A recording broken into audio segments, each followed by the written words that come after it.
আসসালামু আলাইকুম, it's me Nusrat Jahan. So guys, আজকে আমরা একটা বার্গার বানাবো। বার্গারটা আমরা ফোনে দেখছি, ফোনের থেকে এখন দেখি ট্রাই করি কেমন খেতে। তো আমার সাথে আরেকজন আছে, আমার পিছনে ক্যামেরাম্যান। চলো আমরা উপকরণগুলো দেখাই দিচ্ছি। তো ফার্স্টে আমরা দিয়েছি একটা রুটিটা মাঝখান থেকে ভাগ করে দিয়েছি। তারপর নিচে একটা তেঁতুলের চকলেট আর একটা সস। সো গাইস, এখন আমরা সস দিব। সো দেখি, এই যে তোমার জন্য একটা গিফট নিয়ে এসেছি, আমি খাচ্ছি আমি।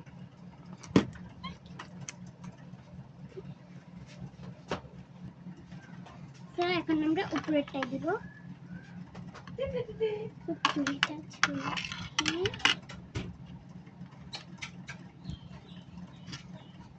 উপরেরটা আমরা চকলেটটা গুঁড়ো করব। এই যে আমাদের চকলেট গুঁড়ো হয়ে গেছে, এখন চলে দিয়ে নিই।